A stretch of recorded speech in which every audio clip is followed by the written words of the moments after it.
This channel also covers some ghost stuff, and I've heard Massachusetts is one of the more haunted states. Could you share with us your story of your interaction with the haunted house?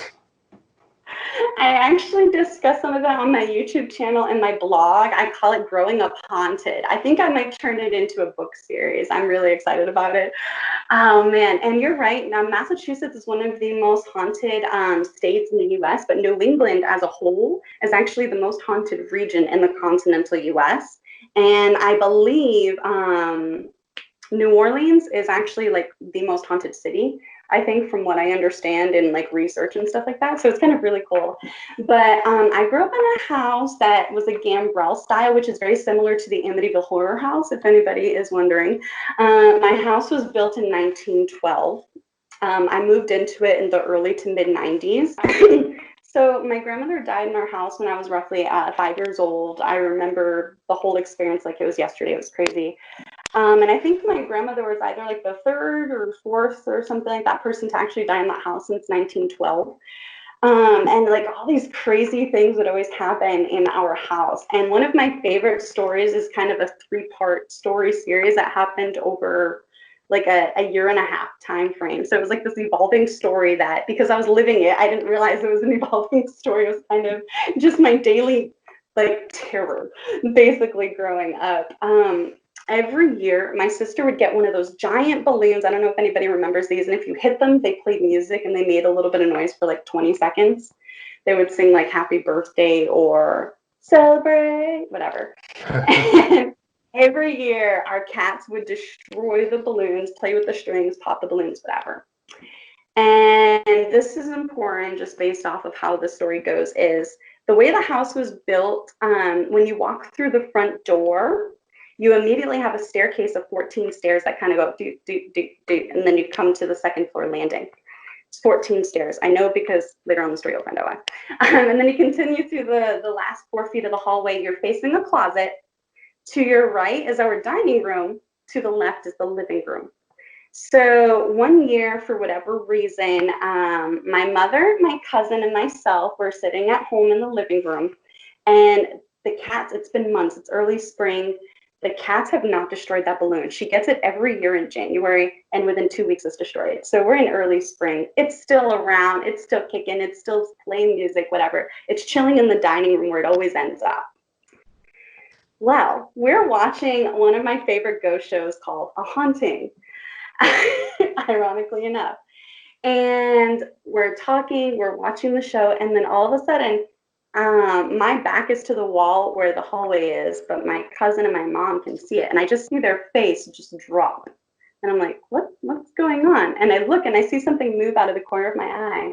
And lo and behold, I watched, and this balloon is like this, just coming right into our living room, not bobbing like a balloon that has helium would do. Nothing. It's like as if somebody was holding it, perfectly still, walking with it, and it makes a perfect U-turn, stops, just chills there for a second as if to be like, yay, hey, I'm here, what's up? And then continues back out in that U-turn fashion and goes back into the dining room. And we are just in stunned silence. Like, what is that? Nobody opened a door to create a curve AC on, didn't need it, nothing. It was where Mike had died, to a 3-foot hallway, into the living room, U-turn, exit through the 3-foot hallway, and back into the same corner in our dining room. What? Wow. So then we fast forward several months later. I'm told if I don't clean my room, I'll be grounded for 2 weeks. That was like the typical grounding. So I'm home alone. I'm upstairs on the second floor cleaning my room. This room, for whatever reason, had a lot of activity. Even my sister will tell people, like, that room was really weird. It had this big walk-in closet on the opposite end of the room, and 4 babies over the course of that house being built were born in that room, which is very kind of cool and interesting. But so I'm home alone, I'm cleaning. It's right before my birthday, so it's June now. We passed January, we passed spring, we're in June. And I'm home alone, and I open up my closet door, and boom, hit me so hard in the face with that darn balloon. so hard in the face that I stumbled backwards, hit near my bed, run around my bed, terrified, run all the way down, and like pretty much just fell down all 14 stairs, counted them on my way down, went out the front door, and like waited for my family to get home. It was so crazy.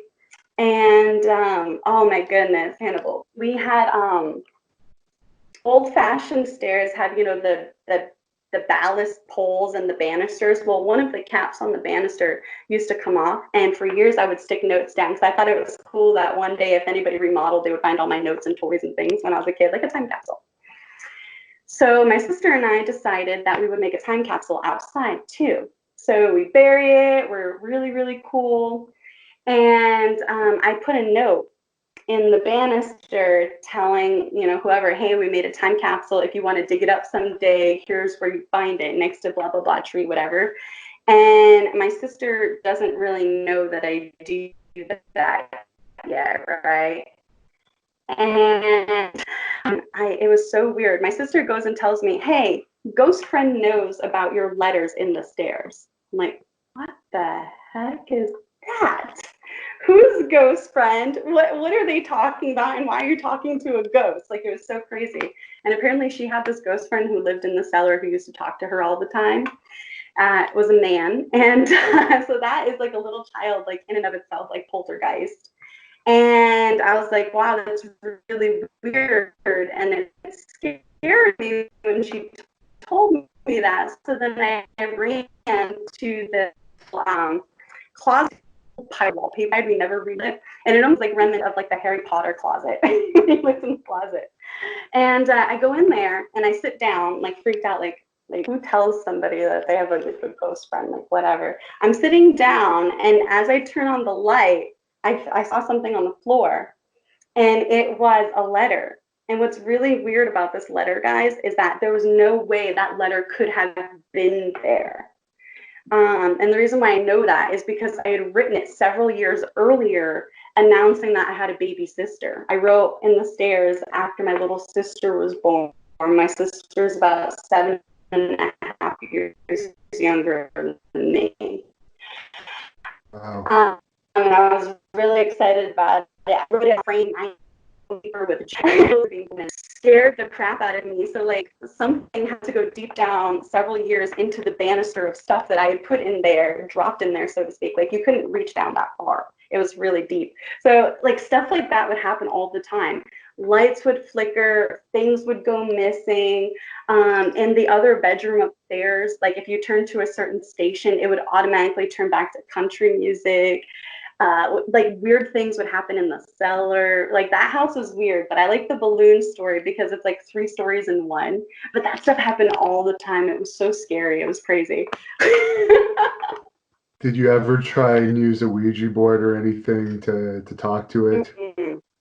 Mm-mm. That I grew up with a mom that was pagan, so we were very much introduced to a healthy respect for the non-living. Let's just say, and my mom always told us never to mess around with that kind of stuff because you don't know what you're inviting around. You don't know how to control it, and it's basically like opening the door to your entire neighborhood and expecting nothing to happen.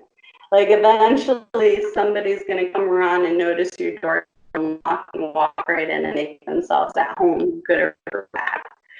So that was the healthy respect for the things that go on the night that I grew up with. Never did anything like that. I was tempted to maybe leave like a recorder and record when I wasn't around, but I didn't want to know the answers, man. I didn't. I was fine when I left at 22, and I'm good with it. It's somebody else's problem now. You know what I mean? Like it's known as the neighborhood haunted house. So I mean, it's not a secret. Oh, cool. Thank you for watching the Hannibal TV. Please like this video if you enjoyed it and click the subscribe button to not miss any of our latest shoot interviews, match videos, or news updates. Support us on patreon.com for $1.99 a month to watch our full shoot interviews ad-free and help our channel grow. Follow us on Twitter at the Hannibal TV for instant updates.